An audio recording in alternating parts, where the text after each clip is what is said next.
আসসালামু আলাইকুম প্রিয় সরকারি চাকরি প্রার্থী ভাই বোনেরা।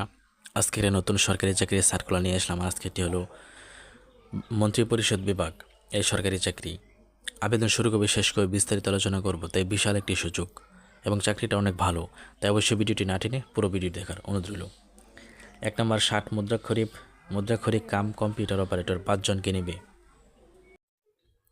কোনো স্বীকৃত বিশ্ববিদ্যালয় হতে স্নাতক বা সমমানের ডিগ্রি কম্পিউটার জানা থাকতে হবে। 2 নম্বর কম্পিউটার অপারেটর 5 জনকে নেবে। কোনো স্বীকৃত বিশ্ববিদ্যালয় হতে বিজ্ঞান বিভাগে স্নাতক বা সমমানের ডিগ্রি কম্পিউটার জানা থাকতে হবে।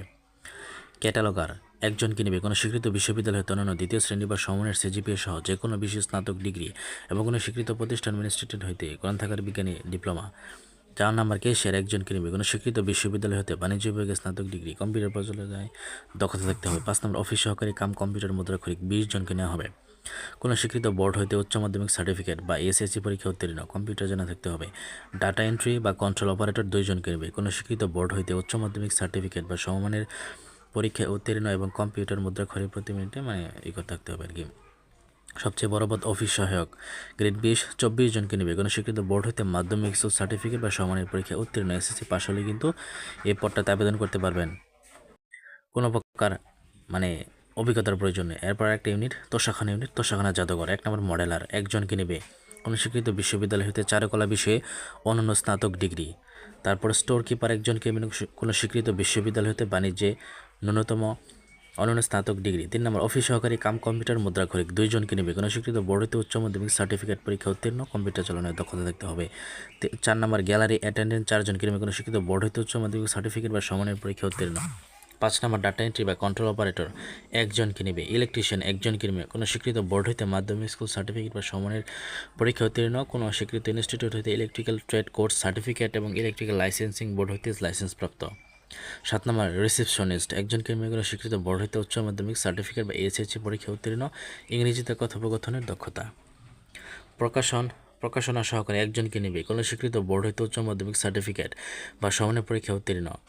তারপর হচ্ছে নিরাপত্তা প্রহরী 1 জনকে নেবে। কোনো স্বীকৃত বোর্ড হইতে মাধ্যমিক স্কুল সার্টিফিকেট বা সমানের পরীক্ষা উত্তীর্ণ, উচ্চতা 5 ফুট 5 ইঞ্চি এবং সুস্বাস্থ্যের অধিকারী হতে হবে। অফিস সহায়ক 3 জনকে নেবে। কোনো স্বীকৃত বোর্ড হইতে মাধ্যমিক স্কুল সার্টিফিকেট বা সমানের পরীক্ষা উত্তীর্ণ। পরিচ্ছন্নতা কর্মী 1 জনকে নেবে। কোনো স্বীকৃত বোর্ড হইতে জুনিয়র স্কুল সার্টিফিকেট বা জেএসসি পরীক্ষা উত্তীর্ণ। এরপর অভিজ্ঞতা দেখতে হবে। অর্থাৎ 2টা ইউনিটে কিন্তু নিয়োগ প্রকাশ করেছে। বয়স 18 থেকে 32 বছর। 1 থেকে 5 নং জন পদের জন্য বিভাগীয় প্রার্থীর ক্ষেত্রে বয়সসীমা 40 বছর পর্যন্ত শিথিলযোগ্য আছে। এরপর আরও কিছু এখানে একটু দেওয়া আছে, তো এটার বললাম না আমি, আপনারা একটু পড়ে নেবেন। তো আবেদন কীভাবে করবেন, 300 পিক্সেলের ছবি টবি এগুলো সবই এখানে বিস্তারিত দেওয়া আছে। 1 2 3 4 5 6 ক্রমিকের জন্য আগে আমরা পড়ে নেই দুইটা। আচ্ছা, ক্রমিকের তোষাখানা ইউনিট তোষাখানা জাদুঘর 1 2 3 4 5 6 7 8 ক্রমিকের জন্য আবেদন ফি বাবদ 112 টাকা লাগবে। ওকে। এবং 7 ক্রমিকের তোষাখানা ইউনিট তোষাখানা জাদুঘরে 9 10 11 ক্রমিকের জন্য আবেদন ফি 56 টাকা লাগবে। ওকে। এরকমভাবে কিন্তু আপনারা 3 দিনের মধ্যে কিন্তু আপনাকে ফি প্রদান করতে হবে আবেদন করার। ওকে। তো এগুলোই ছিল। আর কাগজপত্র কী নিয়ে দেবেন তা তো আপনারা জানেনই, সত্যায়িত করে নিয়ে যেতে হবে আর কি। না জানলে কমেন্টে জানান। আর আবেদন শুরু হচ্ছে 29 এপ্রিল 2026 আর শেষ হবে 28 মে 2026।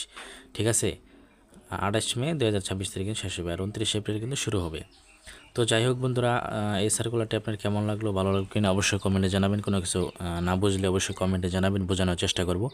এরকম প্রতিনিয়ত সরকারি চাকরি সার্কুলার পেতে চ্যানেলটি সাবস্ক্রাইব করে সঙ্গে থাকবেন। এবং আমি কিন্তু আমার চ্যানেলগুলো ভুয়া সার্কুলার প্রকাশ করি না, তাই অবশ্যই সাবস্ক্রাইব করে রাখতে পারেন। ধন্যবাদ।